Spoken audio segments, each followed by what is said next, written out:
உம் பல்லாண்டு பல்லாண்டு பல்லாயிரத்தாண்டு பல கோடி நூறாயிரம். பெரியவாச்சான் பிள்ளையில இருந்து அன்னங்கராச்சாரியார்ல இருந்து அத்தனை பேரையுமே நம்ம வந்து உள்ள சேர்த்துக்கிறோம். இவர் புருஷோத்தம நாயுடு அத்தனை பேருடைய உரைகளும் கலந்தது.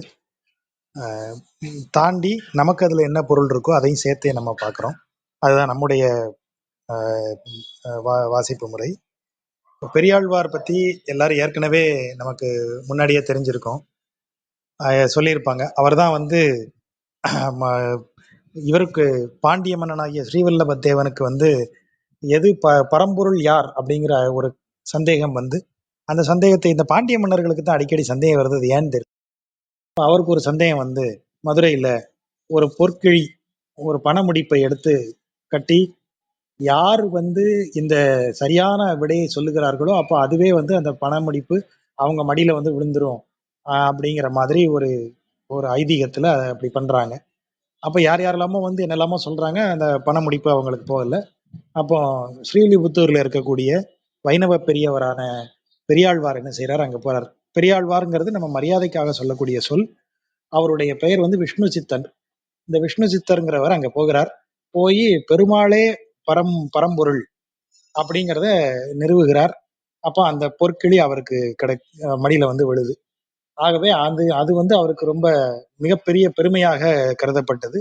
அப்போ அவர் வந்து பொற்கிளியை பெற்றுக்கொண்டு மதுரையிலிருந்து ஸ்ரீலிபுத்தூருக்கு திரும்பி வராரு.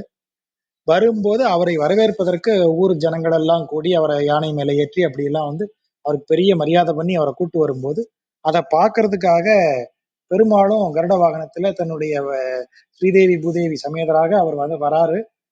இவரை வரவேற்கிறத பார்க்கறதுக்கு பெருமாளே வராராம். அவர் பெருமாள் வர்றதை பார்த்த உடனே இவங்களுக்கெல்லாம் மகிழ்ச்சி. பெரியாழ்வாருக்கு மட்டும் கொஞ்சம், நீ அப்பேற்பட்ட வைகுண்டத்துல இருக்கக்கூடியவன், இந்த பாவங்கள் நிறைந்த இந்த பூமிக்கு நீ வந்தியே, உன்னை எல்லாரும் கண்ணு வச்சிட மாட்டாங்களா, உன்னைய பார்த்து எல்லாரும் திருஷ்டி பற்ற போகுது, உனக்கு ஏதாவது உனக்கு ஆயிருமேன்னு சொல்லி அவருக்கு காப்பிட்டு பாடுகிறார். இந்த காப்பிட்டு பாடுதல் அப்படின்னா அந்த இது கண் திருஷ்டி கழிவதற்காக, கண்ணேறு கழிவதற்காக பாடல் பாடுதல். அப்படி வந்து அந்த பாடல் வந்து மங்கள சொற்களால் நிறைந்த பாடலா இருக்கும். அந்த மங்கள சொற்களால் அவனை வாழ்த்தி அவன் மேல இருக்கக்கூடிய இந்த பொறாமை பார்வைகளை, அந்த கண்ணீர்களை வந்து இந்த மங்கள சொல்லால நாம நீக்கி அவனுக்கு என்றைக்கும் அவனுடைய மங்களம் நிறைந்திருக்கும்படி செய்கிறது தான் அது. நடைமுறையில அதை சொல்லும்போது, வயதில் பெரியவர்கள் சிறியவர்களுக்கு கொடுக்கக்கூடியது ஆசி, வயதில் சிறியவர்கள் பெரியவர்களுக்கு செய்வது மங்களாசாசனம்னு சொல்றது. இறைவன் எப்படி பார்த்தாலும் நமக்கு பெரியவன், எந்த விதத்திலும் இறைவன் நமக்கு பெரியவன்கிறதுனால நாம அவனுக்கு மங்களாசாசனம் தான் பண்ண முடியும். அது வந்து அவனை வாழ்த்தி பாடுதல். இறைவன் நம்மை வாழ்த்தலாம், நமக்கு ஆசி அளிக்கலாம், இறைவன் நமக்கு ஆசி அளிப்பான், நமக்கு ஆசீர்வாதம் கொடுப்பான், ஏன்னா அவன் நமக்கு பெரியவன். ஆனா பெரியவர்களுக்கு நாம சொல்லும் போது நம்ம வந்து அவங்கள வாழ்த்தணும். அதுதான் வந்து இந்த இது. இப்ப நம்ம அப்படியே வாழ்த்த வயதில்லை வணங்குகிறோம்னு எல்லாம் எழுதிட்டு இருக்கோம். ஆனா வாழ்த்துங்கிறது வயதில் குறைந்தவர்கள் வயதில் பெரியவர்களுக்கு செய்வது, வயதில் பெரியவர்கள் வயதில் குறைந்தவர்களுக்கு ஆசிகள் அளிப்பது. இதுதான் வந்து மரபுல இருக்கக்கூடிய முறை. அப்ப இங்க வந்து பெருமாள் பாக்குறாரு, ஆகா இவன் நமக்காக இப்படி வந்து இந்த அவ்வளவு இது எந்த குறைமற்ற வைகுண்டத்திலிருந்து இப்படி குறைகள் நிறைந்த பூமி, மலினம் மிகுந்த இந்த பூமிக்கு அவன் வந்திருக்கான் நமக்காக.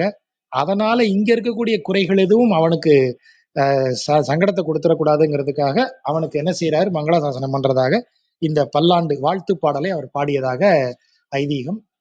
அது பெருமாள் மேல இருக்கக்கூடிய ஒரு பக்தி. அதாவது அந்த அந்த பக்தி வந்து அவன் விமலன். நம்ம திரும்ப திரும்ப சொல்றோம், இவரே சொல்றாரு பின்னாடி அவன் பவித்திரன் அப்படிங்கிறாரு. அதாவது எந்த விதமான குறைகளும் இல்லாதவன், அதான் பவித்திரன்.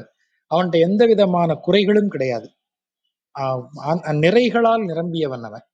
அதே நேரம் விமலன், மலங்கள் எது மனிதனாக இருக்கக்கூடிய எந்த மலங்களும் அவன்கிட்ட கிடையாது. அவன் விமலன், அவன் மலமற்றவன். அவன் அப்பேற்பட்டவனுக்கு வந்து இந்த பூமியில இருக்கக்கூடிய எந்த குறை அவன்கிட்ட போய் ஒட்டும். ஆனா மனிதர்களாகிய நாம நம்ம அன்பின் மிகுதியால அவனை அப்படி நினைச்சு நம்ம பாடுறோம். ஆகவே அவர் பாடுறாரு. அதான் முதல் பாட்டு வந்து நம்ம பலமுறை கேட்டதுதான், பல்லாண்டு பல்லாண்டு பல்லாயிரத்தாண்டு பல கோடி நூறாயிரம். பத்தல அவருக்கு, எவ்வளவு வாழ்த்துறது, எவ்வளவு நாள் வாழ்த்துறது, எவ்வளவு நாள் அவன் இருக்கணும், பல்லாண்டு பல்லாண்டு இருக்கணும். அதுவும் சரி, அப்ப பல ஆண்டுனா எவ்வளவுயா? பல ஆயிரத்து ஆண்டு, இன்னும் பல ஆயிரம் ஆண்டு இருக்கட்டும். அப்படி சொல்லி அவருக்கு திருப்தி வரல. பல கோடி நூறாயிரம், பல கோடின்னு சொல்லும் பத்தல்ல, பல கோடி நூறு ஆயிரம், பல கோடிகளையே நூறாக்கி பல ஆயிரம் கோடிகளை உள்ள போட்டு அப்படியெல்லாம் போட்டு அவ்வளவு காலம் அவன் நல்லா இருக்கணும். நமக்கு நம்ம நம்மளுக்கு வாழ்த்த சொன்னோம்னா நம்ம என்ன சொல்லுவோம்? அதிகபட்சம் போனா 100 வயசு வரைக்கும் நல்லா இருப்போம். அது நம்மளுடைய லிமிட்டேஷன். நம்ம வாய்க்கு 100 தான் வரும். ஆனா அவர் இறைவனை பார்த்து பாடும்போது 100ங்கிறதெல்லாம் அவனுக்கு என்ன பொருள்? ஆகவே அவர் அவ்வளவு பிரமாதமா சொல்றாரு. பல்லாண்டு பல்லாண்டு. அதுல இருக்கக்கூடிய உணர்ச்சி ஒண்ணு இருக்கு இல்லையா? இறைவனை நோக்கி அவ்வளவு பிரம்மாண்டமானவன, காலம் கடந்தவன, காலத்திற்கும் தாண்டியவன் இல்லையா அவன்? அவனை சொல்லும்போது நீங்க எப்படி வாழ்த்த முடியும்?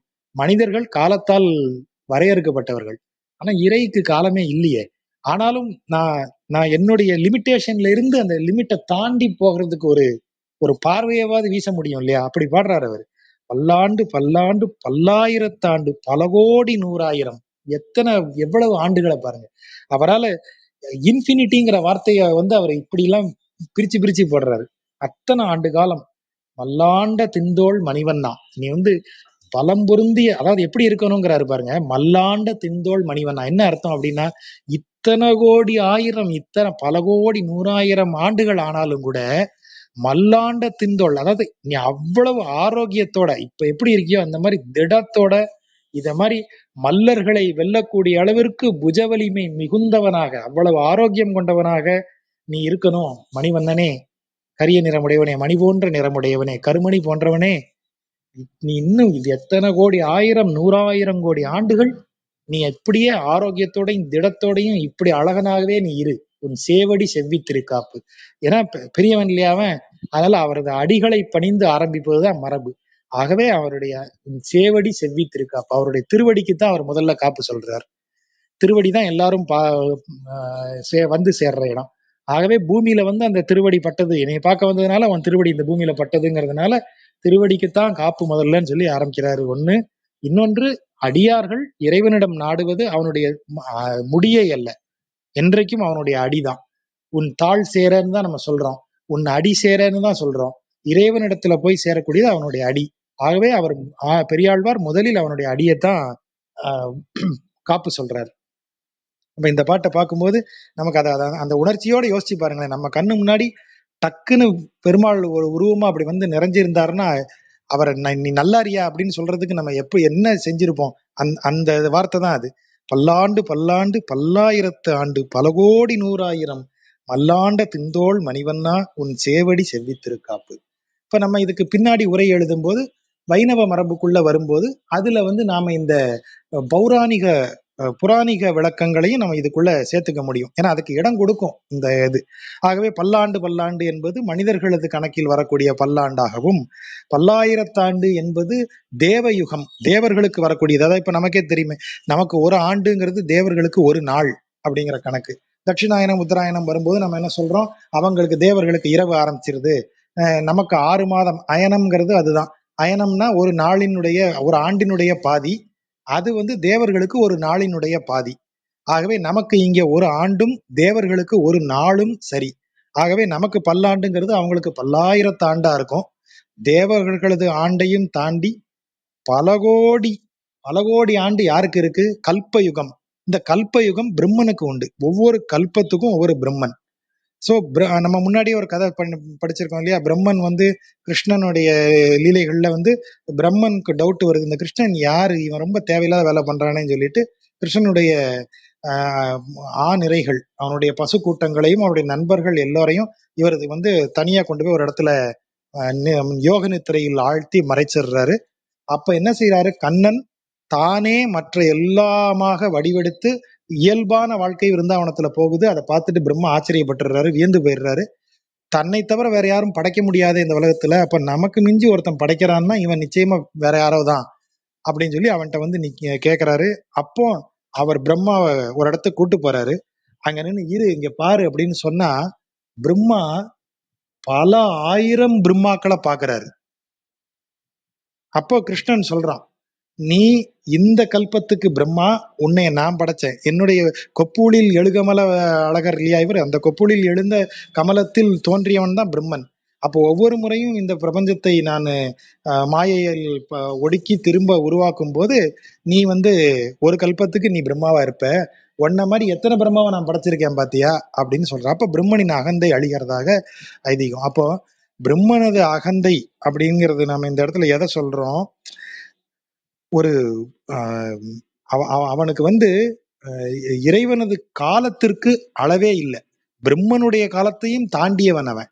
பல கோடி 100,000 பிரம்மாக்கள் வந்தாலும் அவர்கள் அனைவரையும் தாண்டியவன் அவன் அப்படிங்கிற பொருள்ல சொல்றாங்க. பௌராணிக விளக்கம் இதை இன்னும் கொஞ்சம் எடுத்து கொடுக்குது. மனிதர்களது வாழ்நாளும், தேவர்களது வாழ்நாளும், பிரம்மனது வாழ்நாளும், பல கோடி பிரம்மாக்களின் வாழ்நாளும் தாண்டி இருக்கக்கூடியவன் இறைவன். அவன் காலத்தையே தாண்டியவன், அவ்வளவுதான். அப்போ அதை நம்ம லிமிட்டேஷன் படி எப்படி கொஞ்சம் கொஞ்சமா பெருசாக்கிக்கிட்டே போறோம்.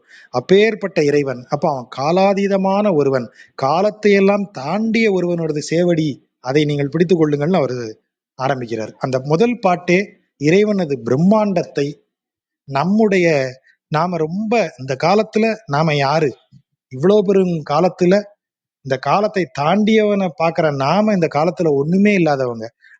அதை சொல்லக்கூடிய பாட்டு அந்த முதல் பாட்டிலேயே அந்த அகந்தையை ஒன்றுமில்லாமல் ஆக்கி இறைவனது பிரம்மாண்டத்தை சொல்லக்கூடிய பாட்டு. பல்லாண்டு பல்லாண்டு பல்லாயிரத்தாண்டு பல கோடி 100,000 மல்லாண்ட திந்தோள் மணிவண்ணா. மல்லாண்ட திந்தோள், அவ்வளவு வலிமை மிக்கவன் அவன், எதையும் செய்யக்கூடியவன், எதையும் வெல்லக்கூடியவன். அந்த வலிமையோட அவன் நிறைஞ்சிருக்கணுங்கிறார். உன் சேவடி செவ்வித்திருக்காப்பு. அடுத்த பாட்டுக்கு வருவார். அடியாமோடும். அடியாமோடும்னா இந்த இடத்துல அடியார்களோடும் பன்மை. அது அடியார்களோடும் நின்னோடும். நின்னு நீ நீ அப்படின்னா யாரு? நாராயணன் பெருமான். அடியார்களோடும் உன்னோடும் பிரிவின்றி 1000 பல்லாண்டு. எவ்வளவு அழகா அவர் சொல்றாரு பாருங்க. உங்கூட இருக்கணும், உங்கூட நான் மட்டும் இருக்கக்கூடாது. எப்படி இருக்கணும்? அடியார்களோடும் நின்னோடும் பிரிவின்றி 1000 பல்லாண்டு இருக்கணும். அதாவது நாங்க எல்லாரும் அங்க எப்படி நித்திய சூரிகள் அப்படிதான் நம்ம சொல்றோம். வைகுண்டத்துல இறைவனுடன் இருப்பதற்கு ஆசீர்வதிக்கப்பட்டவர்கள் எல்லாரும் யாரு? நித்திய சூரிகள். அவர்கள் எப்போதும் வைகுண்டத்தில் நிலைத்திருந்து இறைவனுடன் இருந்து கொண்டே இருப்பவர்கள். அந்த அடியார்களோடு நானும் இருக்கணும், எல்லாரோடையும் சேர்ந்து இருக்கணுங்கிறாரு. நீ எனக்கு மட்டும் அவர் பேசவே இல்லை. அதுதான் ரொம்ப ஆச்சரியம். அடியார்களோடும் நான் உன்னை பிரியக்கூடாதுன்னு சொல்றது ஒரு பக்தினா, உன்னை என்ன மாதிரியே உன்னை வந்து சேரணும்னு எவ்வளவோ பேர் இருப்பான் இல்லையா, அவர்களை விட்டு நான் பிரியக்கூடாது. அடியார்களோடு கூட்டமா இருந்து உன்னோட சேர்ந்து இருக்கணும். அடியாமோடும் நின்னோடும். அப்ப இதேதான் சைவத்துல பாடும்போது தொண்டர்தம் பெருமை கூறற்கு அரிதே அப்படின்னு அவங்க சொல்றாங்க. இறைவனது பெருமையை விட எது பாடுவதற்கு பெரிதுன்னு சொன்னா தொண்டர்தம் பெருமை, இறைவனுக்கு தொண்டராக இருப்பவர்களது பெருமைதான் கூறுவதற்கு அரிதுன்னு அவன் சொல்றான். அப்ப நீ யோசிச்சு பாருங்க. இங்கே அதேதான். நான் வந்து பெருமாளோட இருக்கணும்னு அவர் சொல்லல பெரியாழ்வார். பெருமாளே நான் உன்னோட என்னைக்கும் பிரியாம இருக்கணும்னு அவர் கேட்கல. அது ரொம்ப சாதாரண பக்தி. அவர் முதல்லயே தெரியுதே, நீ நீ காலத்தை தாண்டினவன். நான் அதிகபட்சம் இருந்திருந்து இழுத்து கிடந்தா கூட 80 வயசுல போயிருவேன் நானு. ஆனா நீ எத்தனை கல்ப கோடி யுகமோ இருக்கக்கூடியவன், காலமெல்லாம் உனக்கு ஒண்ணுமே இல்லை. அப்போ உங்ககிட்ட நான் மட்டும் இருக்கணும்னு கேட்கறதுல ஒரு நியாயம் இல்லைல்ல. அது அந்த அறிவு வந்துருது இல்ல அவருக்கு. முதல் பாட்டு சொன்னவருக்கு அப்ப எப்படி அது தெரியாம இருக்கும்? அடுத்த பாட்டுல அவர் ரொம்ப தெளிவா சொல்றாரு. அடியாமோடும் அடியார்களோடும் நின்னோடும் பிரிவின்றி 1000 பல்லாண்டு. இப்போ நான் உன்னோட அப்படி பிரிவில்லாம பல்லாண்டு இருக்கணும், 1000 பல்லாண்டு பாடணும் உனக்கு. அடியார்களோடு நின்று உன்னை பிரியாமல் எல்லாரோடையும் சேர்ந்துங்கிறாரு. அதுதான் நிஜமான அவர் நிஜமாவே பெரிய ஆழ்வார். அவர் தன்னை மட்டும் நினைக்காம தன் கூட இருக்கிற எல்லாரையும், எல்லா அடியார்களையும் சேர்த்து சொல்றாரு அவர். வடிவாய் நின் வலமார்பில் வாழ்கின்ற மங்கையும் பல்லாண்டு. தாயார சொல்றாரு. முதல்ல இருக்கக்கூடிய அடியாமோடு இதுக்கு நீங்க பௌராணிக விளக்கம் சொல்லும் போது இதற்கு நிறைய விளக்கங்கள் அதற்கு சொல்ல முடியும். அதாவது அவர் என்ன சொல்றாரு, இந்த இவங்கெல்லாம் வந்து இதுல இருக்கக்கூடியவங்க, அவனுடைய இதாகிய பரவாசுதேவனாகிய அவனோடு இருக்கக்கூடியவங்க இவங்கெல்லாம். அந்த அதாவது அவனுடைய வைகுண்ட கோலத்துல கூட இருக்கக்கூடியவங்க அவங்கெல்லாம். மேல இருக்கக்கூடியவர்கள் அந்த அடியார்கள் அவனோட நித்திய சூரிகளாக இருந்து அந்த வைகுண்ட வாசத்தை பார்த்து மகிழ்பவர்கள். வடிவாயினின் வலமார்பில் வாழ்கின்ற ஸ்ரீயப்பதின்னு அவனை சொல்றது. அவன் வந்து திருவை மார்பில் தாங்கியவன், திருவாளி மார்பன் அவன். சோ திருவாளி மார்பனாகிய அவனுடைய மார்பில் இருக்கக்கூடிய மங்கை திருமங்கை வாழ்க, வடிவார் சோதி வலத்து உரையும் சுடர் ஆழியும் பல்லாண்டே.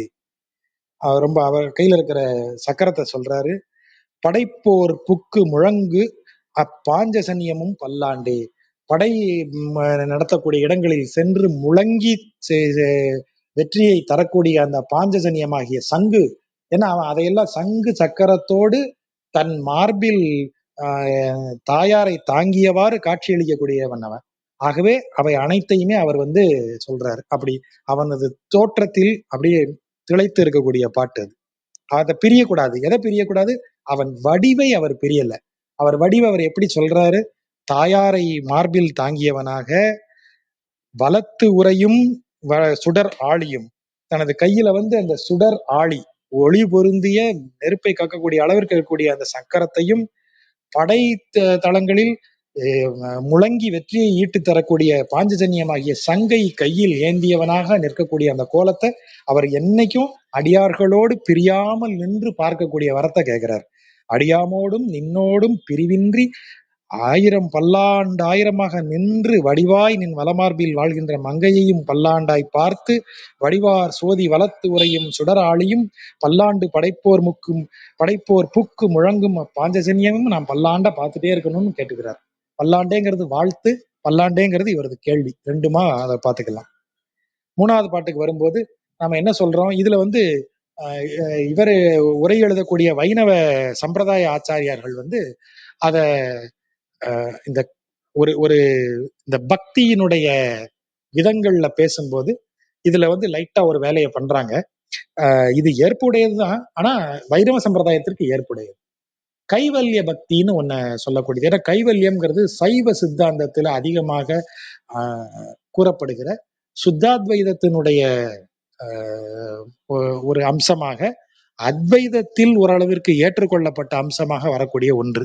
அதாவது ஆத்மாவிற்குள் அனைத்தும் ஒடுங்கும், ஆத்மாவிற்குள் தான் ஆத்மா என்பதுதான் கடவுள். அப்ப அந்த ஆத்மாவினுள் ஒடுங்கியவனே யோகியாக கருதப்படுகிறான். ஆகவே அந்த கைவல்ய நிலை அப்படிங்கிறது தன் ஆன்மாவில் தானே லயித்து கிடத்தல், அந்த நிலையை குறிக்கக்கூடியது. தன் ஆன்மாவினுள் தான் லயித்து கிடத்தல். இந்த நிலை வரும்போதே அவன் ஒரு இறைநிலைக்கு நெருங்கினவனாக ஆயிடுறான் அப்படின்னு இவங்க சொல்றாங்க. வைணவத்துல என்ன சொல்றாங்க? அப்படி தன்னில் தானே அவன் ஒடுங்கி கிடக்கிறபடியால் அந்த ஆன்மா தனது மூலமாகிய ஒன்றை, இந்த ஆன்மா எங்கிருந்து வந்தது? பரமாத்மாவிடமிருந்து ஜீவாத்மா பிரிந்து வந்ததுன்னு சொன்னா, இந்த ஜீவன் தனது ஆத்மாவிற்குள் ஒடுங்கி இருந்தால் இந்த ஆத்மா சென்று கடைசியா போய் நிக்க வேண்டிய இடம் பரமாத்மா. ஆகவே இவன் ஒரு இடத்துல இருந்து ஏல இருந்து பிக்கு வந்தான். இப்ப பில இருந்து கண்ணாப்பின்னு செதறிட்டான். செதறின எல்லாம் பிக்குள்ள சேர்ந்த உடனே அவனுக்கு ஒரு திருப்தி வந்துருச்சு. நல்ல வேளை வீட்டுக்குள்ள மழை பெய்யறதுக்கு முன்னாடி வீட்டுக்குள்ள வந்துட்டோம்ப்பா அப்படின்னு சொல்லி அவன் உட்காடுறான். அது இல்ல, நீ போய் சேர வேண்டிய இடம், நீ போய் சேர வேண்டிய இடம் இன்னொரு வீடு. இது நீ தங்கி இருக்கிறது உன் ஃப்ரெண்டோட வீட்டுக்குள்ள உட்காந்துருக்க, அதுதான். ஆனா நீ போய் சேர வேண்டிய இடம் உன்னுடைய வீடு, அதை மறந்துடாத அப்படி சொல்லக்கூடியது. ஆகவேதான் இவங்க என்ன சொல்றாங்க அப்படின்னா, பெருமானையே முதலில் அடைய வேண்டும் என்று நினைப்பதுதான் உத்தமமான பக்தி அப்படின்னு சொல்லிட்டு கைவல்யார்த்திகள், அதாவது கைவல்யத்தை அடைந்தவர்களை இவங்க அடுத்த நிலை பக்தியா தான் சொல்றாங்க. அதாவது தன் ஆன்மாவில் ஒடுங்கியவனை, தன் ஆன்மாவிற்குள் தன்னை ஒடுக்கி கொண்டவன் அவனும் பக்தியில நல்லவன் தான், பக்தியில சிறந்தவன் தான். ஆனால் அவன் சென்றடைய வேண்டிய இடமாகிய பரதெய்வத்திடம். அதனால இவர் கடைசி பாட்டுல என்ன சொல்லுவார் பாருங்க, பரமேட்டியை, அதாவது கடைசியாக அனைத்திற்கும் மூலமான ஒன்றை, அனைத்திற்கும் ஆதாரமான ஆதி மூலமான, அனைத்திற்கும் ஆதியான ஒன்றை, அதான் பரம். அங்கிருந்து ஆரம்பிக்குது. அப்ப அந்த இடத்துக்கு கொண்டு போய் சேர்க்கிற அளவுக்கு இவனுக்கு இன்னும் வரல, இவன் தன்னிலேயே ஒடுங்கி நிற்கிறான். அததான் இவன் கைவல்யார்த்தின்னு சொல்றாங்க. இந்த இதுக்கு தவிர மூணாவதா இருக்கிறவங்களை சொல்லும் போது அவங்க ஐஸ்வர்யார்த்திகள்ங்கிற பேர்ல சொல்லுவாங்க. ஐஸ்வர்யார்த்திகள்லாம் யாரு? புலன்களால் ஆனவற்றை அனுபவிக்க வேண்டும் என்கிற விருப்பமுடையவர்கள், அவ்வளவுதான். நம்மை போன்றவர்கள். நம்ம இந்த புலன்களால் ஆனவற்றின் வழியாகவே உலகை அனுபவிக்க நினைக்கிறோம். ஆன்மாவில் ஒடுங்கி இருப்பதன் வழியாக ஆன்மாவில் லயித்து கிடக்கும் இன்பத்தில் இருக்கக்கூடியவன் கைவல்யார்த்தி. இந்த இரண்டுக்கும் மேல தனது மூலமாக இருக்கக்கூடிய பரதெய்வத்தை சென்று அடைய வேண்டும் நினைக்கக்கூடியவன் பகவல்லா பாரதின்னு சொல்லக்கூடியது. அதை அவன் தான் வந்து உத்தமமான பக்தியுடையவன், அவன் நோக்கமுடையவன் சொல்றாங்க. இப்போ இது எதுக்கு இவ்வளவு பெருசு சொல்றோம் அப்படின்னா, இந்த வார்த்தையை ஆரம்பிக்கிறார் இல்லையா, வாழாட்பட்டு நின்றீர் உள்ளீரேல் அப்படின்னா என்ன அர்த்தம்னா, வாழ ஆட்பட்டு, வாழனா இந்த இடத்துல என்ன அர்த்தம், உயிர் வாழ இல்ல, இறைவனை வணங்கி இருக்க. ஏன்னா அதுக்கு முன்னாடி அவர் கேட்கறது அதுதானே, அடியாமோடும் நின்னோடும் பிரிவின்றி 1000 பல்லாண்டுன்னு சொல்றாரு. அப்படின்னா என்ன அர்த்தம், உன் கூடவே உன்னை பிரியாமல் நான் பல ஆயிரம் ஆண்டுகள் உன் கூடயே இருக்கணும்னு கேட்கிறாரு. அதுதான் வாழ்தல். அப்படி வாழ ஆட்பட்டு நின்றீர், அப்படி ஆசை, அப்படி வாழணும், இறைவனை நெருங்கி இறைவனோடு இணைந்து வாழணுங்கிற நினப்பு உள்ளவன். நின்றீர் அப்படின்னா நிலைத்து நிற்றல், அந்த எண்ணத்தில் நிலைத்து நிற்றல். வாழ ஆசைப்பட்டு நிலைவேறு உடைய வாழ்க்கைக்கு, எது நிலைவேறுடைய வாழ்க்கை, இறைவனோடு, இறைவனின் அடியார்களோடு சேர்ந்து இறைவனை பிரியாமல் அவனுடனே இருக்கும் வாழ்க்கை தான் நிலைபேறான வாழ்க்கை. அப்படிப்பட்ட நிலைபேறான வாழ்க்கையை வாழ ஆசைப்படுபவர், ஆசைப்படுபவர்ங்கிற வார்த்தை கூட தப்பு. நின்றீர் அப்படின்னா அதுல நிலைத்து இருக்கக்கூடியவன், நிலைபேறான வாழ்க்கை வேணுங்கிற நினப்புல நிலைத்து இருக்கக்கூடியவன். உள்ளீரேல் இருக்கீங்கன்னா, அப்படி எவனாவது ஆசைப்பட்டவங்க இருக்கன்னா, வந்து மண்ணும் மனமும் கொள்மின். இப்ப இதுக்கு மண்ணும் மனமும்க்கு கோயில்ல மண்ணு சுமக்கிறது அப்படின்னு ஒரு விளக்கத்தை சொல்லலாம். கூடவே இன்னொரு விளக்கம் சொல்லுங்க, வந்து திருமண்ணை இட்டுக்கொள். மண் திருமண், மனமும் துளாய், துளசி, அவனுடைய துளசி தீர்த்தம், அவனுடைய திருத்துளாய், அது அது மனம் தரக்கூடியது. ஏன்னா இதுல மனமும் கொள்மின்னா மனதை உள்ளே செலுத்தின்னு ஒரு பொருளும் சொல்றாங்க, அதுவும் பொருந்துது. ஆனா இவங்க 3 போட்டிருக்காரு அவரு. மனமும் அப்படின்னா நறுமணம்ங்கிற பொருள்ல வரக்கூடியது இல்லையா. மண்ணும் மனம் அங்க நிக்காத, ஆன்மாவில் லைத்து கிடப்பவனை நோக்கி சொல்வதாக இந்த பாட்டு வருது. அப்போ எவன் வாழாற்பு நிலைபேறான வாழ்க்கைக்கு ஆசைப்படுறவன் தான் இந்த ஐஸ்வர்யார்த்திகளை விட்டுவிட்டு, இந்த புலன்களால் ஏற்படும் இன்பத்தை விட்டுவிட்டு தன் ஆன்மாவில் ஒடுங்குபவனாக இருப்பான். அவனை நோக்கி இவர் சொல்றார், அப்பா இவர் ஒரு ஸ்டெப் ஏறி வந்துட்ட, நிலைபேறான வாழ்க்கைக்கு ஆசைப்படுறவன் நீதான், அவனை நோக்கி தான் இவர் பாடுறாரு. வாழாட்பட்டு நின்றீர் உள்ளீரில், அப்படி என்றைக்கும் வாழணுங்கிற எண்ணத்திற்கு ஆட்பட்டு அதில் நிலைத்து இருப்பவர்களாக இருந்தால் நீ என்ன செய்ய, இப்படியே ஆன்மாவில் லைத்து உட்கார்ந்து இருக்காத, வா, வந்து அவன் முன்னாடி நின்று திருமண்ணை அணிந்து கொண்டு அவனுடைய பிரசாதமாகிய திருத்துழாயினுடைய மனத்தை அனுபவி. மனமும் கொண்மின், அதை எடுத்துக்கொள், அந்த மனத்தை அனுபவி, திருமண்ணை அணிந்து கொள். கூழாட்பட்டு நின்றீர்களை எங்கள் குழுவினில் புகுதலொட்டோம். சோத்துக்கு அலையறவனை நான் சேர்க்கிறதாவே இல்லை எங்க குரூப்ல. அவர் கிளியரா சொல்லியாச்சு, நீ ரொம்ப யோசிக்காதப்பா, ஏதோ வழக்கமான பஜன கோஷ்டியோன்னு என்னை நினைச்சிடாத. பெரியாழ்வார் கிளியரா சொல்றாரு, கூழ் ஆட்பட்டு, கூழுக்கு ஆசைப்பட்டு, அதாவது சோத்துக்கு ஆசைப்பட்டு, கூழுக்காகவே ஆட்பட்டு, ஆட்செய்தல், ஆட்படுதல் அப்படின்னா ஒருத்தனுக்கு கீழே பணி செய்தல்னு அர்த்தம். அதான் ஆட்படுதல், ஒரு ஆளுக்கு படுதல், அவன் சொல்ற பட்ச கேட்டு இருத்தல், அதான் ஆட்படுதல். உனக்கே ஆள் செய்வேன் அப்படின்னு அவ சொல்றா இல்லையா கோதை, உனக்கு நீ சொல்ல வச்சுதான் கேட்பேன், உனக்குத்தான் வேலைக்காரியா இருப்பேன் அப்படின்னு சொல்றாலே, அதுதான் இங்க ஆட்படுதல்னா பணி செய், ஒருவனுக்கு பணி செய்தல். இங்க எதுக்கு பணி செய்யறோம், கூழுக்கு ஆட்பட்டு. சோத்துக்கு வேலை செய்யக்கூடியவன் எவனாவது இருந்தான்னா அவங்கள நாங்க என்ன செய்ய மாட்டோம், குழுவினில் புகுதல் ஒட்டோம், அவனை உள்ளே சேர்க்க மாட்டோம். நீ கவலைப்படாதப்பா, அந்த ஐஸ்வர்யார்த்திகள் எல்லாம் நாங்க இங்க சேர்க்கிறதா இல்லை, நம்ம குரூப்பே வேற, நீ வந்துரு. அவனை கூப்பிடுறாங்க. ஏழாட்காலும் பழிப்பு இலோம் நாங்கள், நாங்கள் ஏழாட்காலும் பழிப்பு இலோம், நாங்க 7 தலைமுறைகளாக எந்த குறையும் இல்லாம இறைவனை இப்படி வணங்கி வரக்கூடியவர்கள்.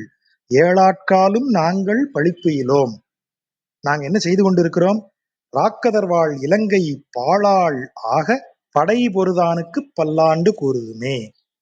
ராக்கதர்கள் வாழக்கூடிய இலங்கை பாழாகும்படியாக படை சென்று வென்றவனை, படையெடுத்து சென்று வென்றவனுக்கு பல்லாண்டு நாங்கள் பாடுகிறோம், நாம் பாடுவோமாக. அதான் இவர் அவரை கூப்பிடுற இடம். அதைத்தான் இந்த இடத்துல அப்படி சொல்றாங்க. சோ அடுத்து 4வது பாட்டுக்கு வரும்போது, இதுவும் அந்த கைவல்ய பக்தியில உடையவர்களை நோக்கி சொல்லப்படுவதாக மரபுல வருது. பொது மரபிலும் இந்த பாடலை வைத்து பார்க்கலாம். ஏடு நிலத்தில் இடுவதன் முன்னம் வந்து, ஏடு நிலத்தில் இடுதல் அப்படின்னா ஆளை கொண்டு கட்டையில வைக்கிறது அப்படிங்கிற பொருள். எப்ப இந்த உலகத்துக்கு பிறந்துட்ட, செத்து போறதுக்கு முன்னாடி வந்து அவனை பத்தி தெரிஞ்சுக்க, செத்ததுக்கு அப்புறம் உனக்கு ஒண்ணும் தெரியாது, செத்ததுக்கு அப்புறம் பிரயோஜனம் இல்லை, இருக்கும்போது அவனை நினைச்சாதான் செத்ததுக்கு அப்புறமா அவன் கருணை உனக்கு இருக்கும். நீ இருக்கும் போதே வந்து, அதனாலதான் ஏடு நிலத்தில் இடுவதன் முன்னம் வந்து எங்கள் குழாம் புகுந்து எங்களுடன் இணைந்து. அவர் திரும்ப திரும்ப என்ன சொல்றாரு பாருங்க, எங்கள் குழாம். இதுக்கு முன்னாடி எங்கள் குழு இது என்ன சொல்றாரு, எங்கள் குழுவினில் புகுதலொட்டோம் அப்படின்னு சொல்றாரு. எங்கள் குழுவில் அப்பவுமே வாட்ஸ்அப் குழு மாதிரி வச்சிருக்காரு. நீ இதெல்லாம் சேர்க்க மாட்டேன், உன்னையெல்லாம் சேர்க்க மாட்டேன், இங்க வந்து எங்கள் குழாத்திற்குள்ள நீங்க வந்து சேர்ந்துக்கங்க. எப்ப சேர்ந்துக்கங்க, ஏடு நிலத்தில் இடுவதன் முன்னம். நீ நீ வந்து வெறும் மானுட பிறவியாக பிறந்து செத்து போறதுக்கு முன்னாடி வந்து சேர்ந்துக்கோ. கூடுமனம் உடையீர்கள், ஒன்று போல ஒத்த கருத்து உடையவர்களே, ஒத்த மனம் உடையவர்களே, வரம்பு ஒளி வந்து ஒல்லை குடுமினோ நாடும் நகரமும் நன்கு அறிய நமோ நாராயணாய என்று பாடுமனம் உடை பத்தர் உள்ளீர் வந்து பல்லாண்டு கூறுமினே. என்ன அழகா சொல்றாரு பாருங்க. எந்த தொல்லையும் அகன்று போகும்படியாக, நீங்க இந்த ஊர் உலகமெல்லாம் தெரியும்படியாக உறக்க சொல்லுங்க. என்ன சொல்லணும், நமோ நாராயணாயங்கிற சொல்லுங்க. அப்படி பாடக்கூடிய மனமுடைய பக்தர்கள் உள்ளீர்கள், எல்லாரும் வந்து பாடுங்க அப்படின்னு அவர் சொல்றார். அதாவது இறைவனது பெயரை, இறைவனது அந்த தொல்லைகள் தீர்வதற்கு அவனுடைய பெயரை நீங்கள் உச்சரித்து அதில் சொல்வதில் எந்த தயக்கமும் நீங்கள் அடைய வேண்டாம் அப்படின்னு அவர் சொல்றார். எப்படி சொல்லணும், நாடும் நகரமும் நன்கு அறிய சொல்லுங்க அப்படின்னு சொல்றாரு. இல்லைங்க நான் மெல்ல அப்படியே மனசுக்குள்ள லைட்டா சொல்லிட்டு ஓரமா இருந்து ஓரக்கண்ணால பார்த்துட்டு போயிருவேன்னு சொல்லும்போது அவர் சொல்றாரு, அப்ப அதுதான் ஆன்மாவில் ஒடுங்குதல். அப்படி ஒடுங்காதப்பா நீ, ஆன்மாவிற்குள் ஒடுங்கி ஒடுங்கி போகாத, தைரியமா வா, வெளியில எல்லாருக்கும் தெரியட்டும். ஏன் ஒடுங்குற, நாடும் நகரமும் அறிய நீ உறக்க சொல்லு. என்ன சொல்லணும், நமோ நாராயணாயன்னு சொல்லு. வரம்பு ஒளி வந்து ஒல்லை கூடுமினோ. அப்படி உனக்கு வந்து தொல்லையெல்லாம் வந்து சேர்ந்துடாது. அதனால நீ எப்ப அதை செஞ்சிருக்கணும், ஏடு நிலத்தில் இடுவதன் முன்னம் வந்து இதை செஞ்சிருக்கணும். இதை செய்யறதுக்கு நீ எங்க வரணும், எங்கள் குழாம் புகுந்து, எங்கள் குழாமிற்குள் சேர்ந்து எங்களை போலவே ஒத்த மனம் உடையவர்களாக, இறைவனை வணங்குவதில் ஒத்த கருத்து உடையவர்களாக, கூடு மனம் உடையீர்கள். அப்படி இருக்கக்கூடியவர்களே வாங்க. உனக்கும் ஒரு ஒரு இந்த சராசரி வாழ்க்கை இல்ல, இதற்கு மேல இறைவனை அடையணுங்கிற எண்ணம் இருக்கு, அதான் உனக்கு கூடு மனம் உடையீர் நான் சொல்றேன் உன்ன. ஆனா நீ எங்க நின்னுட்ட, ஆத்மாவில் ஒடுங்கும் கைவல்யத்தோட நின்னுட்ட. நான் அதுக்கு மேல பரதெய்வத்திட்ட உன்னை கொண்டு போறதுக்கான வழியைத்தான் சொல்லிட்டு இருக்கேன் அப்படின்னு சொல்றதாக இதுல அந்த சம்பிரதாயம். அந்த கைவல்யார்த்திகளை விட்டுட்டீங்கன்னா கூட, அந்த பொருளை விட்டுட்டா கூட அந்த பாட்டு அருமையான பாட்டு. ஏடு நிலத்தின் இடுவதன் முன்னம் வந்து எங்கள் குழாம் புகுந்து கூடுமனம் உடையீர்கள். வெறும் சாவு தேடி சோறு நிகழ்ந்துன்னு பாரதி பாடுறான் இல்லையா, அந்த மாதிரி ஒரு ஒரு நார்மல் சாவுக்கு முன்னாடி வந்து, அப்படி சாவறதுக்கு முன்னாடி வந்து எங்களோட சேர்ந்து எங்களோட இணைந்த மனம் உடையவர்களாக எல்லா விதமான தொல்லைகளையும் நீக்கக்கூடிய நாராயணாய என்கிற நமோ நாராயணாய என்னும் அவனது பெயரை ஊர் உலகமெல்லாம் அறியும்படி சொல்லி மகிழ்ந்திருங்க, பல்லாண்டு சொல்லுங்க அவனுக்கு, உங்களுக்கு எல்லாமே சரியா இருக்கும் அப்படின்னு சொல்றாரு. அடுத்த பாட்டு இன்னும் சுவாரஸ்யமான பாட்டு. அண்ட குலத்துக்கு அதிபதியாகி அசுரர் ராக்கதரை இண்டை குலத்தை எடுத்து களைந்த ஹிருடிகேசன். இருடிகேசன் நம்ம சொல்லியிருக்கோம். ரிஷிகேசன் அப்படின்னா மனதிற்கு மகிழ்வூட்டக்கூடியவன். அவன் வந்து ஒரு, அது என்ன சொல்றது, துயரங்கள் நீக்கக்கூடியவன். அவன் என்ன செய்யறான், இந்த அண்ட குலம், இந்த அண்டத்தில் இருக்கக்கூடிய அனைத்திற்கும் அவன்தான் அதிபதி. அவன் என்ன செய்யறான், அரக்கர், அசுரர், அரக்கர், அவருக்கு இண்டை குலம், அதாவது அவருக்கு நெருங்கின குலம் எல்லாத்தையும் எடுத்து களைந்து, அதாவது நமக்கு ஏற்படக்கூடிய துயரங்களை எல்லாம், அதாவது முன்னாடி பாடுற வரம்பு ஒளி ஒல்லை கொடுங்கணுன்றார் இல்லையா, இந்த உலகத்துல இருக்கக்கூடிய துயரங்கள் எல்லாவற்றையும் அவர் நீக்கி தொண்ட குலத்து உள்ளீர், அவனுக்கு தொண்டு செய்யக்கூடிய குலத்தில் உள்ளீர் வந்து அடிதொழுது. நீங்க வந்து என்ன செய்யணும், அவன் பாதங்களை பணிந்து 1000 நாமம் சொல்லி, அவனுடைய 1000 பெயர்களையும் புகழ்ந்து சொல்லி, பண்டை குலத்தை தவிர்ந்து பல்லாண்டு பல்லாயிரத்தாண்டு என்மினே. பண்டை குலத்தை, உங்களுடைய பழைய கதைகள் எல்லாம் விட்டுருங்க, அது ஒரு பொருள். நீங்க உங்க பழைய கதையெல்லாம் விட்டுட்டு இங்க வந்து நீங்க எங்களோட என்ன செஞ்சீங்க, ஜாயின் பண்ணிக்கோங்க, அவனுடைய பெயரை சொல்லுங்க, துயரங்களை, அரக்கர்களையும் அசுரர்களையும் ராக்கதர்களையும் அவர்களுக்கு நெருங்கியவர்களையும் எல்லாம் இல்லாமலாக்கி இந்த அண்டத்திற்கே அதிபதியான அவனது பாதங்களை பணிந்து நீங்க என்ன செய்யணும், முக்கியமான விஷயம், பண்டை குலத்தை தவிர்ந்து, உங்களது பழைய இது என்ன வேணாலும் இருக்கலாம், அதை விட்டுட்டு இவனிடத்துல வந்து சேருங்க. இது ரொம்ப முக்கியமான பாயிண்ட். நீங்க இத பின்னாடி ராமானுஜர் வரும்போதுதான் இந்த வரிக்கான அர்த்தம் நமக்கு தெரியும். ராமானுஜர் வந்து இப்ப அவர் சொன்னார் இல்லையா, பண்ணி சமாசிரயணம் பண்ணி ஆச்சாரியன் வந்து வைணவ குலத்தோட ஒருத்தரை சேர்த்துட்டாரு அப்படின்னா, அவர் வைணவர் ஆயிட்டாருன்னா அவருக்கு வைணவ குலம்ங்கிறது தான் உண்டே தவிர வேற குலம் கிடையாது அப்படிங்கிறது மரபு. ஆகவே திருமாலுக்கு அடியானாக வந்து சேர்ந்தவனுக்கு, திருமாலை வணங்கியவனுக்கு, அவன் பண்டை குலம் எதுவாக இருந்தாலும் பண்டை குலம் தவிர்ந்து பல்லாண்டு பல்லாண்டு பாடுதுமே. அவனுக்கு சொல்லுங்க என்மீனே, அவனுக்கு பாடுங்க. அவனது பண்டை குலம் எதுவாக இருந்தாலும் அது கணக்கில் இல்லை. அவன் எல்லாம் தொண்டை குலத்திற்குள், தொண்டர் குலத்துக்குள் வந்து சேர்ந்து விட்டான் அவன். அதுதான் அவர் திரும்ப சொல்றார். தொண்டை குலத்தில் உள்ளீர், பண்டை குலத்தை தவிர்ந்து தொண்டை குலத்தில் உள்ளீர், வந்து அடிதொழுது 1000 நாமம் சொல்லி பல்லாண்டு பல்லாயிரத்தாண்டு எண்ணினே. ஐயா, நீங்க உங்க பழைய இதுக்கு எதுவா இருந்தாலும் அதை விட்டுருங்க. நீ என்ன குலத்துல பிறந்தையோ, எந்த வர்ணத்துல பிறந்தையோ, எதுவாக இருந்தாலும் சரி, நீ இப்போது எங்க இருக்கிற? தொண்டை குலத்தில் உள்ளீர், இறைவனது திருத்தொண்டர் குலாத்திற்குள் நீங்கள் சேர்ந்து விட்டீர்கள். அதான் முதல்ல இருந்தே வந்து குலாம் புகுந்து, எங்கள் குலாம் புகுந்துன்னு சொல்லிட்டே இருக்காரு. எங்களோட வந்து சேர்ந்துக்கிட்டனா உனக்கு உன்னுடைய பழைய பண்டை குலம் எல்லாம் போய் நீ தொண்டர் குலாத்திற்குள் சேர்ந்து விடுவாய். ஆகவே தொண்டர் குலாத்திற்குள் சேர்ந்தவனே, தொண்டை குலத்தில் உள்ளீர், தொண்டர் குலத்தில் உள்ளவனே, வந்து அடிதொழுது 1000 நாமம் சொல்லி பல்லாண்டு பல்லாயிரத்தாண்டு என் மீனே, அவனை அப்படி மங்களாசாசனம் செய்யுங்கள் அப்படின்னு அவர் சொல்றாரு. எந்தை தந்தை தந்தை தந்தை தம் மூத்தப்பன் 7 படிகால் தொடங்கி, நானு எங்க அப்பன் எங்க அவனுக்கு அப்பன் தாத்தன் அவனுக்கும் தாத்தன் 7 தலைமுறைக்கு மேல வந்து வழி வழி ஆட்செய்கின்றோம். வழி வழியாக வந்து உனக்கே ஆட்செய்கிறோம், உனக்கே பணி செய்கிறோம், உன் பணியே செய்கிறோம். எப்ப செய்யறோம்? நான் மட்டுமா செய்யறேன்? எங்க அப்பா செஞ்சாரு, அவர் அப்பா செஞ்சாரு, எங்க தாத்தாவுக்கு தாத்தாவுக்கு 7 தலைமுறையா நாங்க வழி வழியா வந்து உனக்குத்தான் வந்து பணி செய்கிறோம். திருவோண திருவிழாவில், திருவோண நாளில் அந்தி அம்போதில், அம்னாலே அழகுன்னு அர்த்தம். நம்ம சொன்னாலே அம்கை அப்படின்னா அழகிய கை, உள்ளங்கை என்ற இரு பொருள் உண்டு. அந்தி அம்பொழுதில், அழகிய அந்தி பொழுதில், அரி உரு ஆகி, சிங்கத்தினுடைய உருவை எடுத்து அரி உரு ஆகி அரியை அழித்தவனை. இந்த இடத்துல அரிங்கிறது எதிரியை, அதாவது அரக்கனை, இரண்யனை அழித்த பந்தனை தீர. பந்தனைனா இந்த இடத்துல ஒரு களைப்பு, இறைவனுக்கு களைப்பு கிடையாது, இருந்தாலும் அவனை அழித்துட்டு அப்படி உட்கார்ந்துருக்காரு இல்லையா, ஐயா அழித்து இருக்காரு, கொஞ்சம் அவருக்கு கொஞ்சம் ஆசுவாசமாகட்டும், அவருக்கு ஆசுவாசமாகிறது. அதான் பந்தனை தீர அவனுக்கு பல்லாண்டு பல்லாயிரத்தாண்டு என பாடுதுமே, அவனை பாடுங்க. அப்படின்னா என்ன அர்த்தம்? இப்படி 7 தலைமுறையா நான் அவனுக்கு பணி செஞ்சு கிடக்கிறேனே, அவன் எனக்கு என்ன செய்வான்? அழகிய அந்தி பொழுதில் வந்து அரி உருவாகி அரி உரு ஆகி அரியை அளித்தவன். எனக்கு எந்த துன்பம் ஏற்பட்டாலும் அவன் விரைந்து வந்து அந்த துன்பத்தை அழித்து என்னை காப்பான்.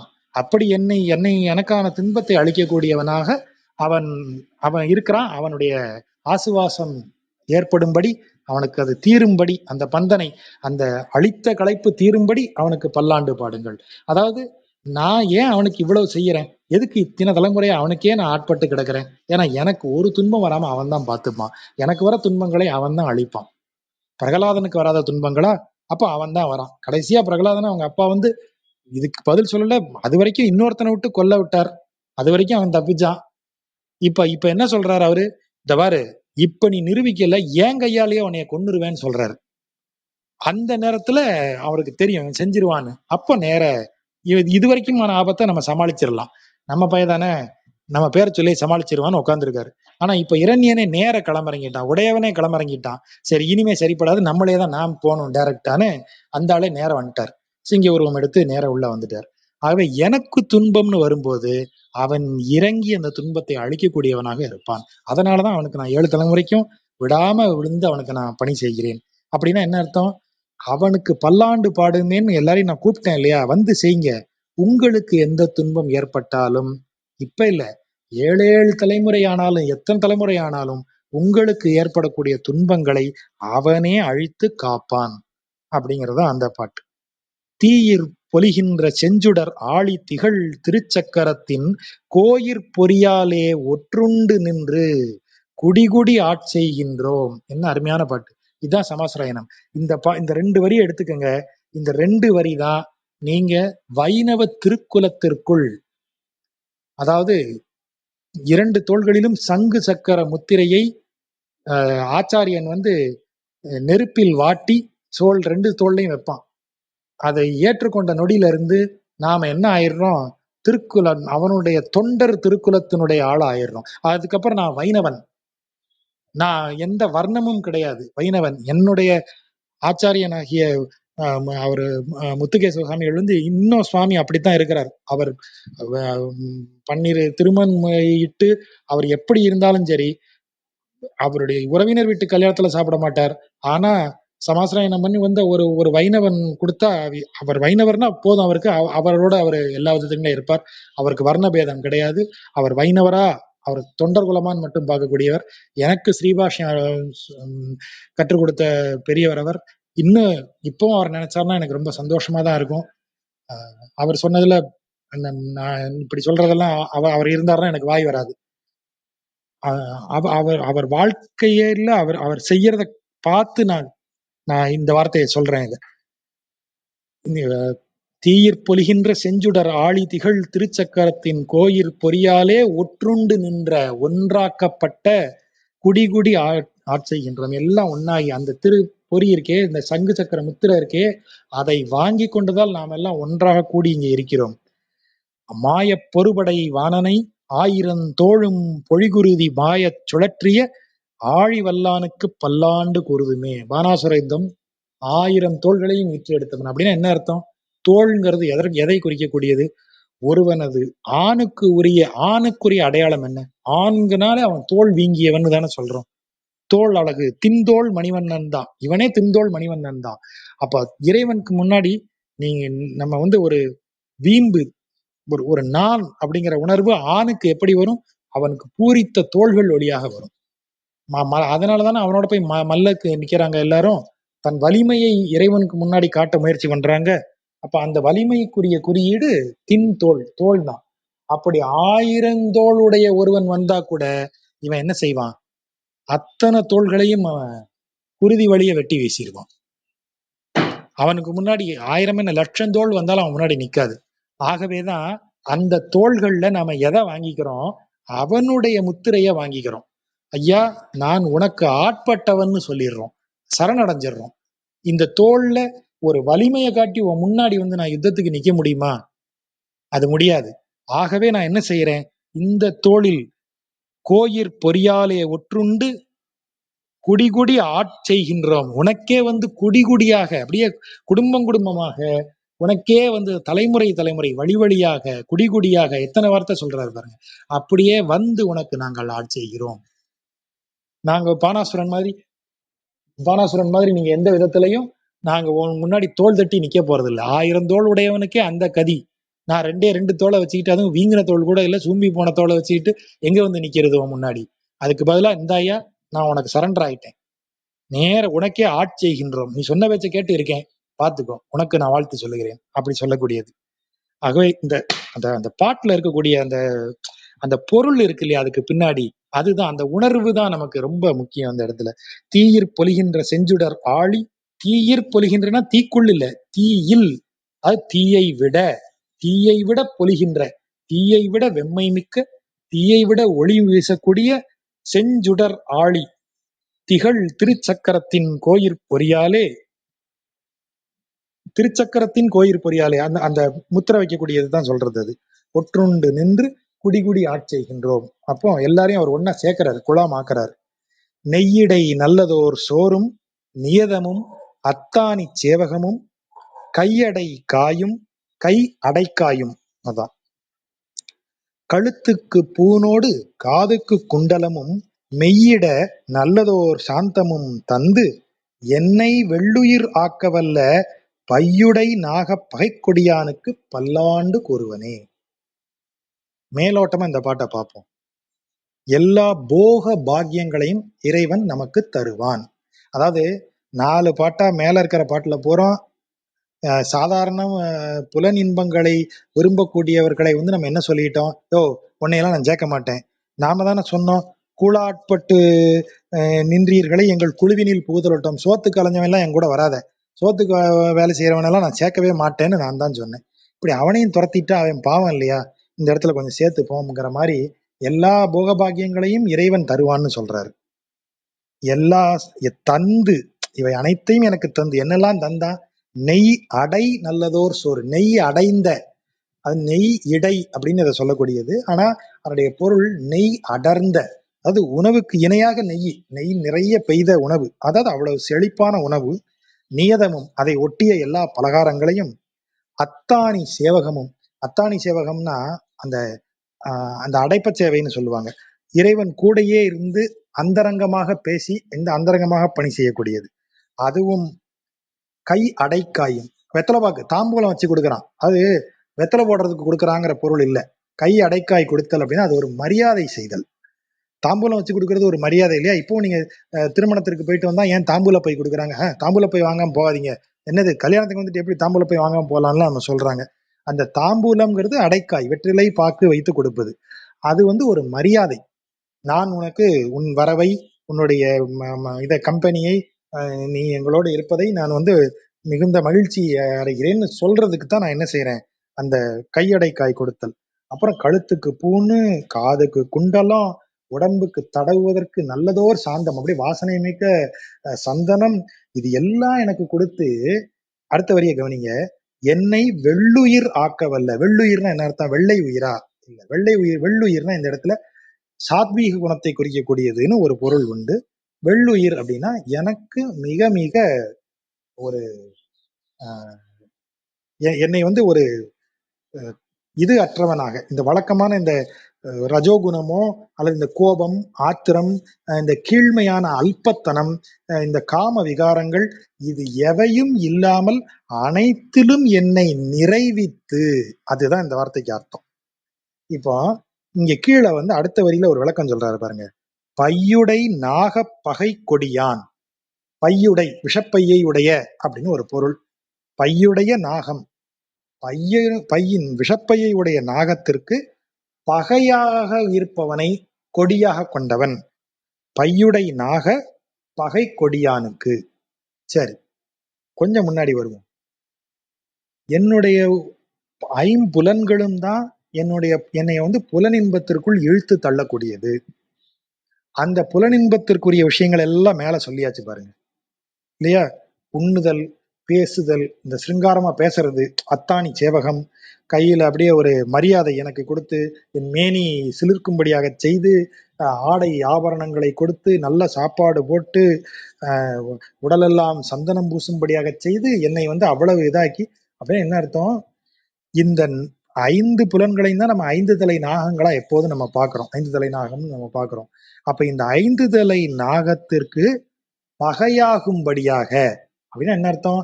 இந்த ஐம்புலன்களால் ஏற்படக்கூடிய இந்த அலைக்கழிப்புகள் எதுவும் இல்லாமல், அதான் பகை. ஐம்புலனுக்கும் பகை என்னது? வெள்ளுயிராக இருப்பது.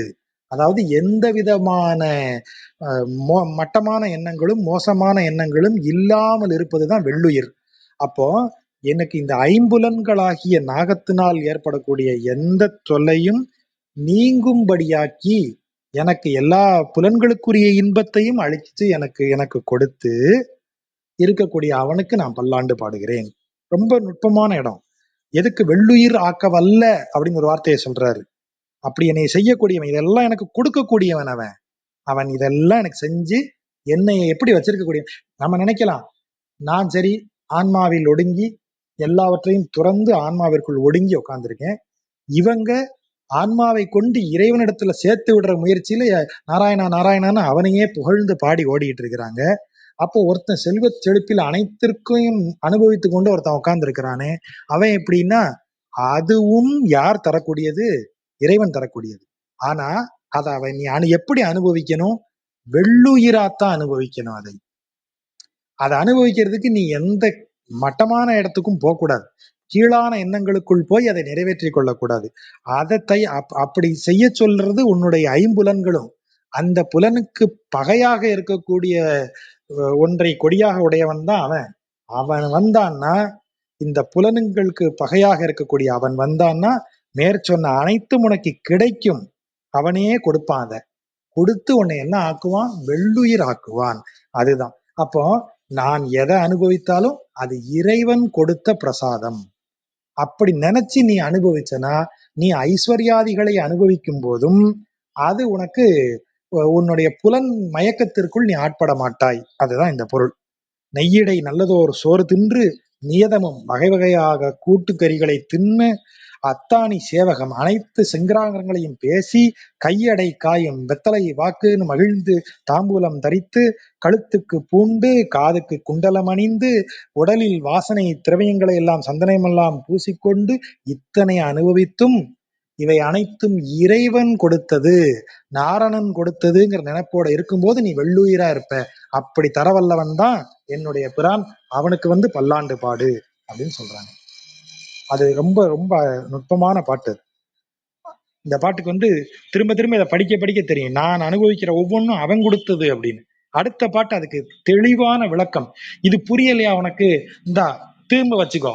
நீ அனுபவிக்கிறது அத்தனையுமே அவன் உனக்கு கொடுத்தது. அவன் கொடுத்ததுன்னு என்ன அர்த்தம்? அவன் அவன் கொடுத்ததியா? அவனோடதியா? அது இன்னொருத்தனோட யூஸ் பண்ணாலே நம்ம அதை செகண்ட் ஹேண்ட் தானே நமக்கு. நீ எதை இந்த உலகத்துல பெரிய ஐஸ்வர்யம்னு இந்த உலகத்துல நீ அனுபவிக்கிறியோ இது அனைத்துமே இறைவன் கொடுத்தது, அனைத்தும் அவனோடது.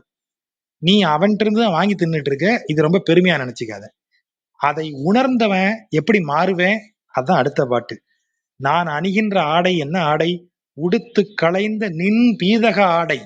நீ மஞ்சள் ஆடை அணிந்திருப்பவனே, நீ உடுத்து களைந்து போட்டதுதான் நான் அணிகின்ற ஆடை. நான் அனுபவிக்கிறது எல்லாமே நீ கொடுத்தது இல்லையா? நீ அனுபவிச்சது இல்லையா? அவன் கல்யாண குணங்கள் நிரம்பியவனாச்சு. அவன்கிட்ட எல்லா இன்னைக்கும் பாருங்க, ஸ்ரீரங்கத்துல இருக்கிற பெருமாள் சக்கரவர்த்தி. அவன் ராஜா, அவன் அரசன். ஒரு அரசனுக்குரிய போகங்களோட தான் அவங்க இருப்பான். ஐயா ஒரு இடத்துல இருக்க மாட்டார். கிளம்பி வெளியில திருவிழா போறதுக்கு முன்னாடி சாப்பிட்டு தான் போவாரு. இன்னைக்கும் பச்சை தண்ணியில குளிக்க மாட்டார் ஐயா. அவருக்கு தண்ணீர் விழாவி பதத்துல சூட்டுல சரியான பதத்துல தான் ஐயா குளிப்பார். நீங்க போய் பாத்தீங்கன்னா தெரியும். எண்ணெய் தேய்ச்சி எண்ணெய் தேய்க்காம இருக்க மாட்டார். தலைக்கு குளிப்பாட்டியாச்சுன்னா சாம்பிராணி போடாம இருக்கக்கூடாது.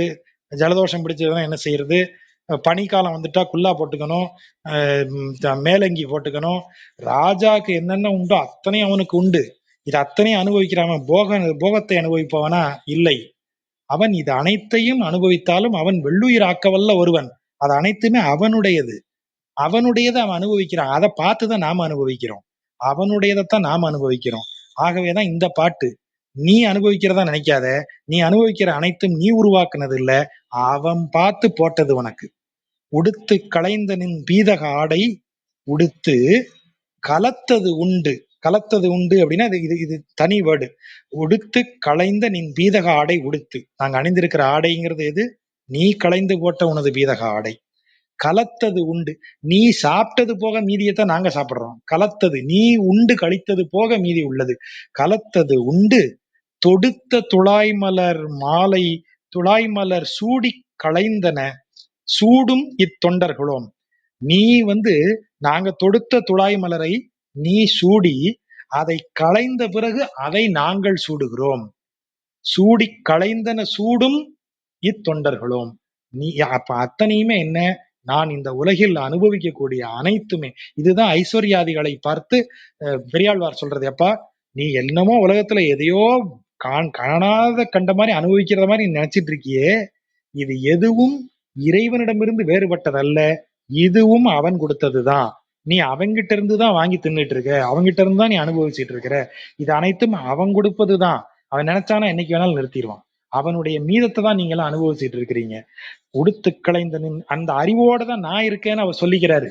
உடுத்து களைந்த நின் பீதக ஆடை உடுத்து கலத்தது உண்டு. நீ உண்டு கலத்ததை உண்டு தொடுத்த துழாய் மலர் சூடி களைந்தன சூடும் இத்தொண்டர்களோம். நாங்க அப்படிப்பட்டவங்க. எங்களுக்கு அந்த அறிவு இருக்கு. மேல சொன்னது என்ன? இதெல்லாம் கொடுத்து அவனை வெள்ளுயிராக்க வல்லவன்.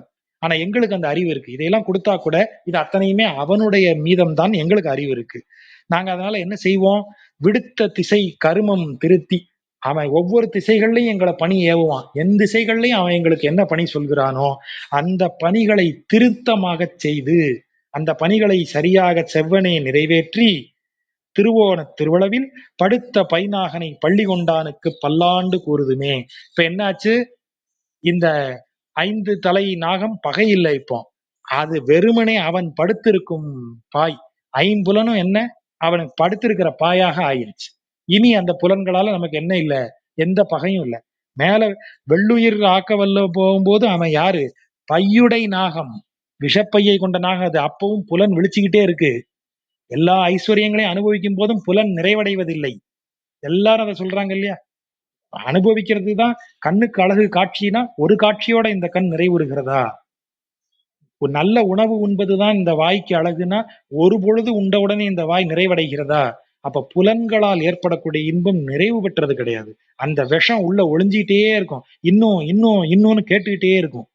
ஆனா அந்த அறிவு வந்து இது அனைத்தும் இறைவன் தந்ததாகப்பட்டதுங்கிற அறிவு வந்து நான் திரும்பும் போது படுத்த பைநாகனை பள்ளி, அந்த நாகம் ஒரு அணை, நாக அணை, அது ஒரு கட்டில் மாதிரி ஆகி அதை சும்மா போட்டு அது மேல படுத்திருப்பேன். அப்பவும் என்கிட்ட ஐம்புலனும் இருக்கும், ஆனா அதுக்கு என்ன கிடையாது, அது பையுடை நாகம் கிடையாது. இப்போ அது ஒரு நாக அணை, அது வெறும் பெட்டு. அதுதான் அதுல இருக்கிற அந்த நுட்பம். என்னால் எம்பெருமான் உன் தனக்கு அடியோம் என்று எழுத்துப்பட்ட அந்நாளே, அதை சொல்லும் போதே எவ்வளவு உணர்ச்சி எப்படி இருக்கு பாருங்க. என்னைக்கு எம்பெருமானாகிய உனக்கு நாங்கள் அடியோர்கள், அடியோம் அடியோர்கள் என்று எழுத்துப்பட்ட அந்நாளை, என்னைக்கு அது உறுதிப்பட்டதோ, எழுத்துப்பட்ட அந்த இடத்துல எழுதி கொடுக்கறது இல்லை, எழுத்தில் எழுதி சொல்லும் அளவிற்கு உறுதி படைத்த டாக்குமெண்டட். டாக்குமெண்டடுக்கு எப்படி நிரூபிக்க முடியும்? டாக்குமெண்டட்னா என்ன, எதுக்கு டாக்குமெண்ட்னு சொல்றோம், நான் இருக்கேன், ஒரு டாக்குமெண்ட்ல கையெழுத்து போட்டுருவேன், நான் செத்துட்டா கூட நான் கையெழுத்து போட்ட டாக்குமெண்ட் நிக்கும், அதுதான் எழுத்துப்பட்டங்கிறதுக்கான அர்த்தம். நான் போன பின்பும் என்னுடைய எழுத்து வந்து அதை உறுதிப்படுத்திக்கிட்டே இருக்கும். இது என்னுடைய வீடுங்கிறதுக்கு நான் கையெழுத்து போட்டு இந்த வீட்டை நான் வாங்கியிருக்கேன்னு சொன்னா, நான் செத்ததுக்கு அப்புறம் இந்த வீடு என்னுடைய வீடு தானே, என் கையெழுத்து நிக்கும் இல்ல. அதுதான் எழுத்துப்படுதல். எழுத்துப்படுதல்னா என்றைக்கும் நிலைத்திருப்பது.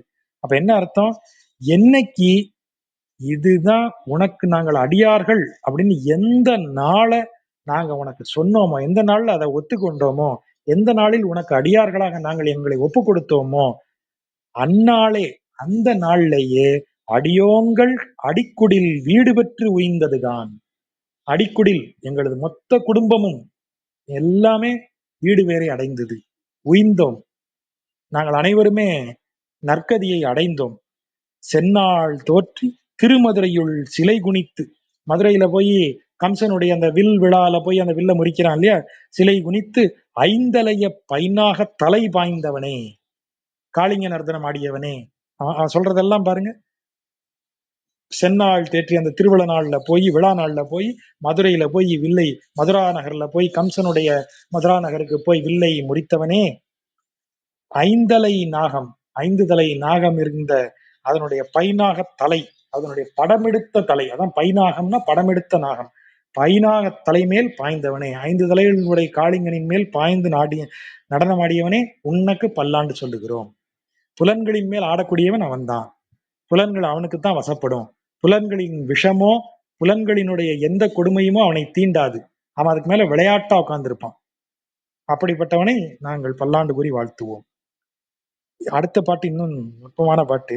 அல்வழக்கு ஒன்றும் இல்லா அணிகோட்டியர் கோன் அபிமான துங்கன் செல்வனை போல. இந்த அபிமான துங்கன்கிற வார்த்தை இருக்கு இல்லையா, இது உண்மையிலேயே ரொம்ப ரொம்ப இதான வார்த்தை. இந்த இந்த அபிமான துங்கன்கிற வார்த்தையை முன்னாடி ஆராய்ச்சி பண்ணும்போது ஒரு சுவாரஸ்யமான ஒரு விஷயம் கிடைச்சது. அது இந்த அபிமான துங்கன்கிற வார்த்தை வேற எங்க இருக்கலாம் அப்படின்னு நீங்க தேடுனீங்கன்னா உங்களுக்கு இன்னொரு இன்ட்ரெஸ்டிங்கான ஒரு பாட்டு கிடைக்கும். நமக்கு வந்து 17ஆம் நூற்றாண்டுல தமிழ் கவிதைகள்ல ஒரு புதிய ஒரு ஒரு ஒரு ட்ரெண்ட் ஒண்ணு செட் ஆகுது. அப்பதான் நம்ம அந்த குறவஞ்சி அந்த பாடல்கள்லாம் வருது. கிட்டத்தட்ட 16ஆம் நூற்றாண்டு கடைசியில 17 அந்த டயத்துலதான் நம்ம குற்றால குறவஞ்சி எல்லாம் எழுதப்படுகிறது இல்லையா. அதுல 3 வகை உண்டு. குறவு, இந்த குறவர் பாடல்கள்லயே குறம் அப்படின்னு சொல்றது ஒண்ணு, குறவஞ்சிங்கிறது ஒண்ணு, குழுவப்பாட்டுன்னு ஒண்ணு உண்டு. குழுவம் அப்படின்னு, அதான் குழுவம் மாதிரி ஆடாதன்னு முன்னாடி திட்டுவாங்க. குழுவர்கள்ங்கிறது நாட்டியத்தோடு கூடிய இது பாடல், அதான் குழுவப்பாட்டு அப்படின்னு சொல்றது. இந்த குழுவ நாடகம்னு சொல்லக்கூடியதுல ரொம்ப நாளைக்கு முன்னாடி 92ல ஒரு புத்தகம் வெளியிடுறாங்க. அது என்ன அப்படின்னா திட்டானி கருப்பையா அப்படிங்கிற கருப்பசுவாமி பேர்ல எழுதப்பட்ட ஒரு குழுவ நாடகம். திட்டானி கருப்பசுவாமி குழுவ நாடகம்னு சொல்லி ஒரு ஏட்டு பிரதியில இருந்து அதை மொழிபெயர்த்து அச்சிடுறாங்க. 92ல நினைக்கிறேன். 92லயே நான் நினைவுல இருந்து சொல்றேன். 92 82 தெரியல. நினைவுல இருந்து தான் சொல்றேன். 82 இருக்கலாம், 92 இருக்கலாம். ஆனா அது ரொம்ப பழைய ஓலை, அது மட்டும் தெரியும்.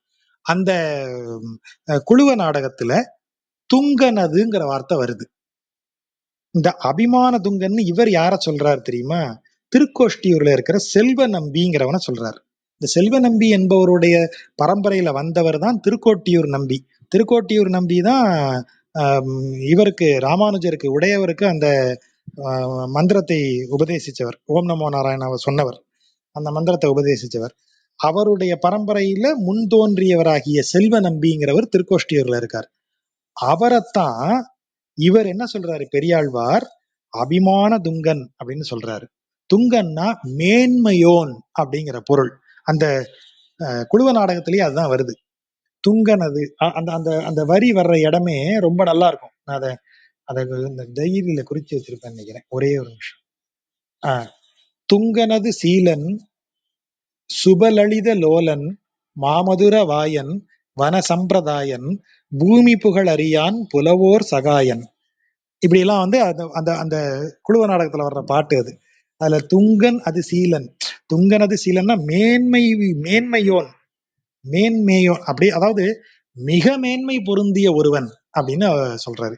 இங்க அபிமான துங்கன் செல்வனை போல அப்படின்னா அன்பு மிக்க, என்னுடைய அன்பு மிக்கங்கிற பொருளும் எடுத்துக்கலாம். அபிமான துங்கன் அன்பில் மேன்மையுற்றவனாக விளங்கக்கூடிய செல்வன், அதாவது செல்வ நம்பியை போல, அதாவது திருக்கோட்டியூர்ல இருக்கக்கூடிய எந்த குறைவும் இல்லாத திருக்கோட்டியூர்ல இருக்கக்கூடிய அன்பில் மேன்மையுற்ற, பிரியத்தில் மேன்மையுற்ற செல்வ நம்பியை போல திருமாலே நானும் உனக்கு பழ அடியேன். செல்வ நம்பி இவருக்கு கீழே இருக்கிறவன், அவருக்கு மேல இவருக்கு ஒரு பிரியம், அதனால அவர் சொல்றார். அவர் ரொம்ப நல்லவரா இருந்ததுனால இவர் அப்படி சொல்றார்.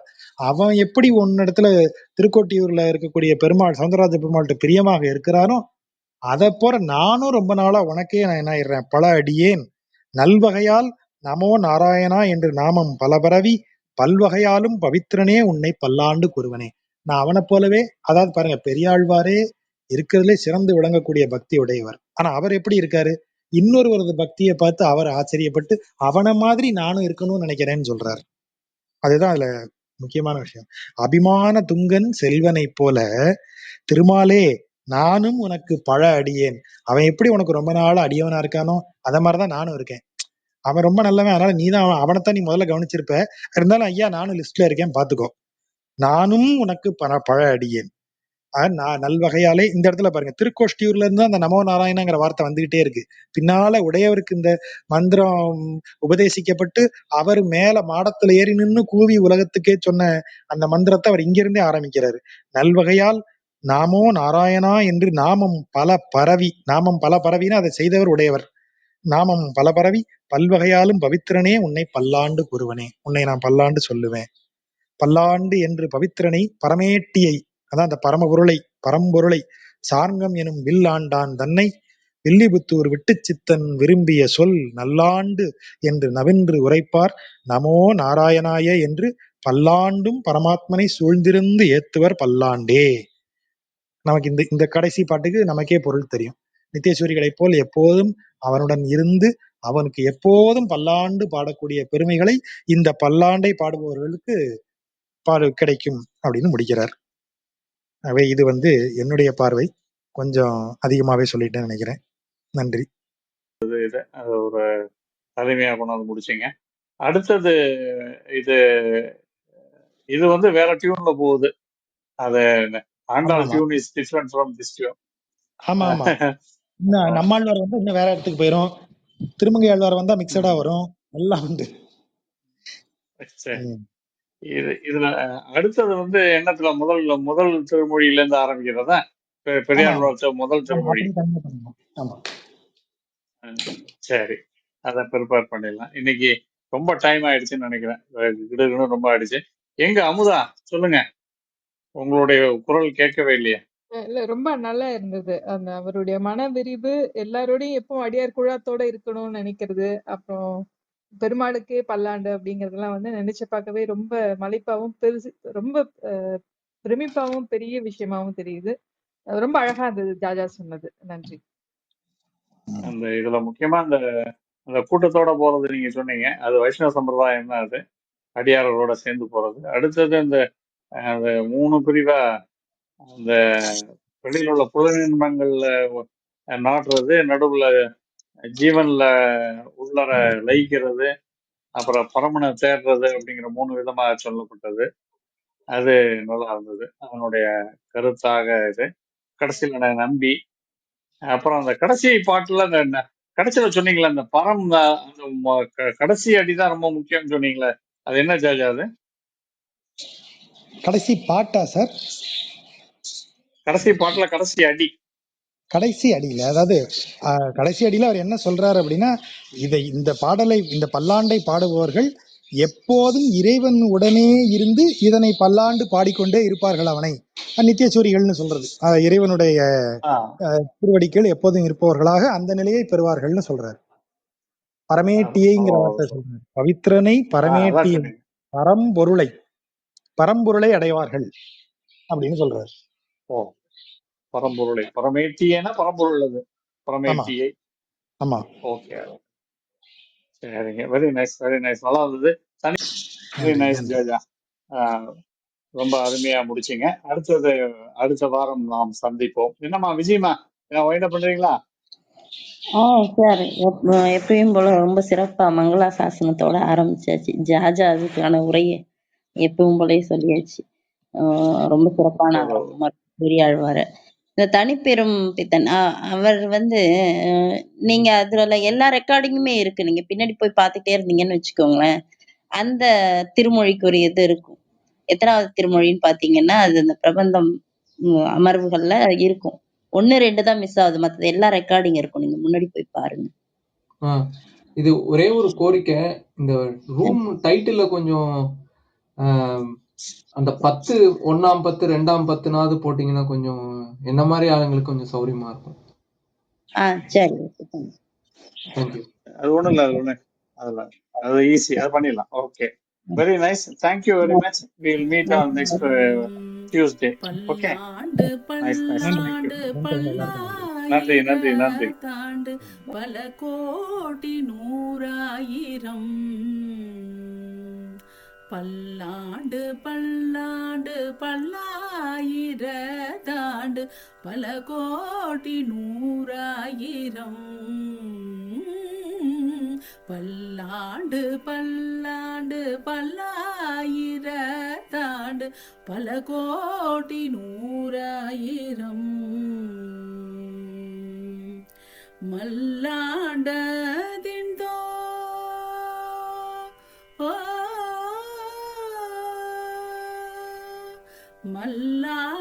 மல்லாண்டதிந்தோள் மணிவண்ணாவுன் செவ்வடி செவ்வி திருக்காப்பு மல்லாண்டதிந்தோள் மணிவண்ணாவுன் செவ்வடி செவ்வி திருக்காப்பு